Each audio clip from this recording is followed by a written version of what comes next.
French onion soup is an appetizer from Paris, and beef bolognese is an entree from Burgundy. Thank you. Today I'm making huevos rancheros. It originated from Mexico and you eat it during breakfast. In a medium bowl, we're going to combine salt and onion, lime juice, tomato, and cilantro.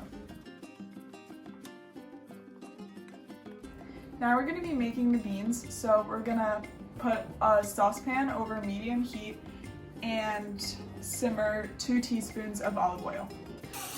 Now we're going to add cumin and stir for 30 seconds. We're going to cook our eggs.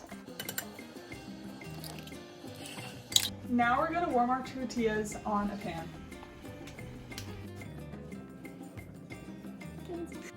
Now we're going to put our egg on our tortilla. And now we're going to take our salsa and pour it over the top of our tortilla.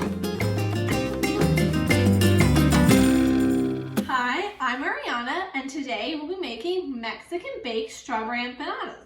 They're really yummy. The recipe starts with adding cornstarch and sugar to a small bowl. We're gonna move over to the stove.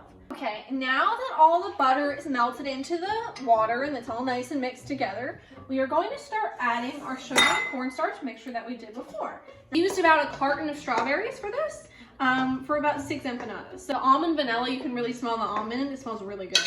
We're gonna spoon a little bit of the strawberry mixture into the center of each tortilla, roll it like a burrito, rolling.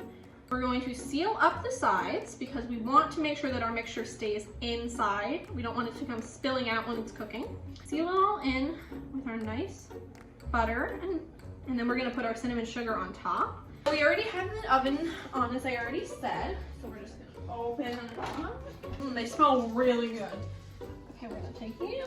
I'm gonna put you on the dish. We're gonna have some whipped cream ready to put on top for garnish. I'm gonna do a little bit more cinnamon sugar. Put them right on top too. Oh my goodness, it's slippery and sliding. Here we go. We have Mexican empanadas. They look really, really yummy. Okay, thanks for baking with me. See you next time.